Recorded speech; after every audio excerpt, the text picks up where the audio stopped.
Assalamualaikum warahmatullahi wabarakatuh. Nama saya Muhammad Fuad Alasan, NIM 1766003, ingin menjelaskan tentang redesign terminal Rajekusi Bojonegoro dengan pendekatan ekofuturistik. Selanjutnya kita mulai dengan isu pada tapak. Yang pertama yaitu kenyamanan meliputi fasilitas banyak yang rusak, zoning tidak tertata, dan akses yang membingungkan. Yang kedua yaitu tentang sosial ekonomi, tentang pesatnya perkembangan transportasi umum untuk saat ini. Yang ketiga tentang geografi Bojonegoro yang berada di perbatasan langsung dengan Jawa Tengah.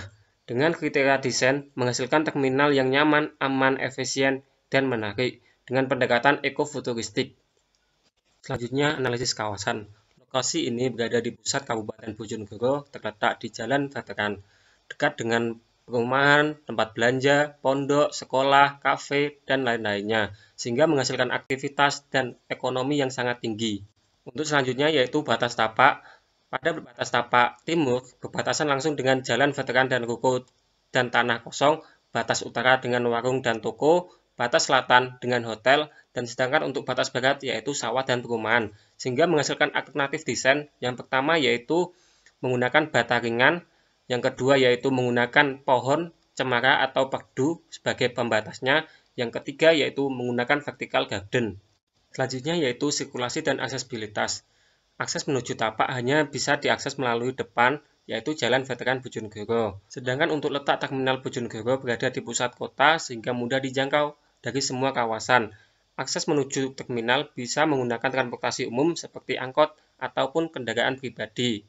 Sedangkan untuk sirkulasi yang ada di dalam terminal terbagi menjadi tiga, yaitu sirkulasi bus, pengunjung, dan angkot. Untuk selanjutnya yaitu sirkulasi bus dan angkot. Yang pertama yaitu masuk terminal, menurunkan penumpang, parkir, menunggu penumpang keluar terminal. Sehingga alternatif desain yang dipakai yaitu sirkulasi masuk terminal satu jalur antara bus dan angkot. Hal ini memudahkan pengunjung dalam penjemputan. Yang kedua yaitu sirkulasi masuk antara bus dan angkot berbeda. Hal ini membedakan antara fungsi dan membuat sirkulasi lebih lancar. Untuk sirkulasi pengunjung dimulai dari turun angkot, parkir, keluar terminal, ataupun sebaliknya. Untuk alternatif desain, yang pertama yaitu membedakan jalur antara pejalan kaki dengan bus. Sedangkan untuk alternatif yang kedua yaitu memberikan sela-sela pada area pejalan kaki. Selanjutnya yaitu analisis matahari. Kabupaten Bojonegoro berada di daerah dataran rendah sehingga intensitas matahari cukup tinggi. Sehingga menghasilkan alternatif desain pertama yaitu memakai bukaan-bukaan seperti jendela, yang kedua pemilihan bentuk bangunan seperti bentuk atap, yang ketiga menggunakan secondary screen untuk mengurangi intensitas cahaya yang masuk ke dalam bangunan. Selanjutnya analisis angin. Kondisi angin pada tapak didominasi dari arah timur karena terdapat area persawahan, sehingga menghasilkan alternatif desain yang pertama yaitu menggunakan coaster sehingga membuat angin mudah masuk ke dalam bangunan. Yang kedua yaitu pemilihan bentuk bangunan yang aerodinamis membuat sirkulasi angin lebih lancar. Yang ketiga, memberikan vegetasi pada tapak sehingga memecah angin yang datang terlalu banyak ke dalam bangunan. Selanjutnya yaitu analisis vegetasi. Kondisi vegetasi pada tapak kurang terawat sehingga perlunya perawatan lebih intensif kepada vegetasi yang ada di tapak. Selain memberikan estetika pada bangunan, vegetasi juga memberikan kesehatan kenyamanan bagi pengguna dalam bangunan. Sehingga menghasilkan alternatif yang pertama yaitu pemakaian tanaman peneduh berfungsi untuk melindungi bangunan, memberikan lingkungan yang sehat, dan menambah estetika pada bangunan. Contohnya seperti pohon ketapang, pohon pucuk merah, pohon sengon. Alternatif yang kedua yaitu vertical garden yang berfungsi untuk mengurangi panas, menjaga suhu dalam ruangan, menambah estetika bangunan, dan menambah area vertikal yang negatif. Contohnya yaitu Lee Kuan Yew. Selanjutnya alternatif yang ketiga yaitu vegetasi sebagai pembatas dan tanaman hias. Berfungsi sebagai pembatas fungsi bangunan, mengurangi kebisingan, dan menambah estetika pada bangunan. Contohnya yaitu pohon cemara kipas, pucuk merah, bambu kuning, American Holly. Selanjutnya yaitu analisis hujan. Untuk intensitas curah hujan pada tapak adalah sedang sampai tinggi. Banyak fasilitas yang rusak akibat curah hujan yang tinggi seperti lintasan jalur yang rusak, sirkulasi pembuangan air yang kecil, sampai banyaknya lahan-lahan yang becek. Sehingga alternatif yang dipakai yaitu yang pertama, transportasi bentuk yang menyesuaikan dengan iklim hujan. Yang kedua yaitu pemberian sirkulasi pembuangan air yang tersalur kepada saluran kota. Yang ketiga yaitu penggunaan biopori untuk meresap air hujan. Selanjutnya yaitu analisis kebisingan. Pada area tapak, kebisingan dibagi menjadi dua, kebisingan sedang dan tinggi. Kebisingan sedang berasal dari pemukiman dan hotel, sedangkan untuk kebisingan tinggi berasal dari depan, yaitu jalan veteran. Sedangkan untuk alternatif yang dipakai, yang pertama yaitu pemilihan orientasi bangunan yang menjorok ke dalam. Yang kedua yaitu pemberian vegetasi untuk menyerap kebisingan. Yang ketiga yaitu menggunakan tembok masif sebagai peredam di area luar. Selanjutnya yaitu analisis utilitas. Utilitas pada tapak sangat minim dan tidak terawat. Utilitas air berasal dari PDAM, utilitas listrik berasal dari PLN, sedangkan utilitas pembuangan sampah langsung ke pembuangan sampah ke kota. Sehingga menghasilkan alternatif desain sebagai berikut. Yang pertama, utilitas air menggunakan air hujan yang telah terfilterisasi agar tidak terbuang sia-sia. Selanjutnya yaitu utilitas listrik. Selain menggunakan PLN ataupun genset, utilitas listrik berasal juga dari panel surya. Selanjutnya, utilitas sampah. Penempatan tempat sampah pada area strategis lalu menuju ke pengelolaan sampah untuk dipilah kembali agar dapat digunakan. Selanjutnya dibuang ke sampah kota atau pusat sampah kota. Selanjutnya yaitu analisis fungsi. Perancangan terminal Rajek Besi Bojonegoro yang sesuai dengan tujuan perancangan dari standar terminal tipe A. Dalam analisis fungsi terbagi menjadi 3 bagian, yaitu fungsi primer, fungsi sekunder, dan fungsi penunjang. Pada fungsi primer terdapat pemberangkatan penumpang, penurunan penumpang, dan pusat informasi bagi pengunjung. Sedangkan untuk fungsi sekunder terdapat fasilitas pengunjung, pengelolaan terminal, dan fasilitas untuk sopir.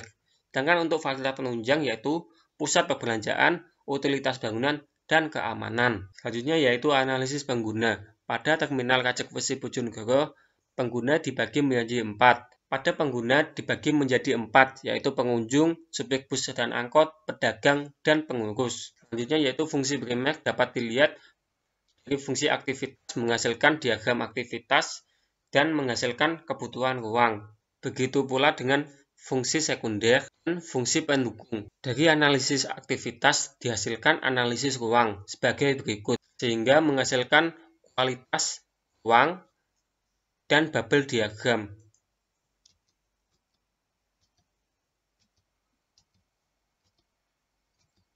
Dari analisis ruang sehingga menghasilkan bubble plan dan block plan. Pada area depan terdapat area publik, seperti pos satpam, public space, pusat oleh-oleh, tempat ojek, dan parkiran pengunjung. Yang kedua yaitu area semi-publik ataupun publik, seperti terminal. Yang ketiga yaitu privat, seperti parkiran bus, angkot, tempat cuci kendaraan, ruang mekanikal, genset, dan pengelolaan sampah. Selanjutnya yaitu analisis bentuk. Bojonegoro banyak didominasi pohon jati yang menjadikan Bojonegoro dikenal dengan salah satu penghasil pohon jati terbaik, sehingga bentuk awal bangunan diambil dari batang pohon jati yang kemudian ditransformasikan bentuk awal diambil bentuk pohon jati yaitu lingkaran. Kemudian pada bagian tengah bentuk dikat dengan fungsi sebagai ruang terbuka hijau ataupun public space yang kemudian penambahan kedua sisi bentuk awal yang bertujuan untuk sirkulasi kedatangan dan penurunan bus untuk penumpang. Selanjutnya yaitu analisis struktur. Struktur pada objek perancangan ini menggunakan struktur bentang lebar, di mana berfungsi untuk mempertimbangkan fungsi aktivitas yang ada di dalamnya. Sehingga alternatif pertama yaitu menggunakan beam system. Struktur ini menggunakan cara untuk penempatan elemen kaku, horizontal, dan vertikal. Sedangkan untuk alternatif yang kedua yaitu menggunakan space frame system, di mana struktur ini terdiri dari elemen linear yang kemudian membentuk ruang 3 dimensi yang membentang kedua arah. Selanjutnya yaitu menggunakan pondasi bowel, sedangkan untuk penghubungnya yaitu base plate, dan untuk sistem penyambungnya yaitu roll. Selanjutnya yaitu konsep. Untuk ide dasar bangunan ini dengan tagline Moving Together Will Be Better, di mana mengajak masyarakat untuk menggunakan transportasi umum yang mampu memberikan kenyamanan dan keasrian, sehingga memberikan kondisi masyarakat yang lebih baik lewat moda transportasi yang lebih baik. Ide awal yaitu terminal Lajeng Besi Bojonegoro dengan pendekatan ekofuturistik sehingga menghasilkan prinsip-prinsip yaitu interesting, healthy, dan respect for user. Selanjutnya, untuk prinsip interesting terbagi pada pemilihan bentuk bangunan, pemilihan warna, pemilihan fasad, dan material. Sedangkan untuk prinsip healthy, yaitu conserving energy, natural, dan landscape. Selanjutnya yaitu untuk respect for user, yaitu pemilihan sirkulasi dan akses, safety atau keselamatan pengunjung, dan penggunaan jalur difabel. Selanjutnya yaitu konsep bentuk. Yang pertama yaitu penentuan akses ke tapak. Yang kedua, bentuk lingkaran yang diperoleh dari transformasi batang pohon jati. Yang ketiga, penekanan pada area tengah untuk public space. Yang keempat, terkoneksi dengan sirkulasi aktivitas pemberangkatan dan penurunan.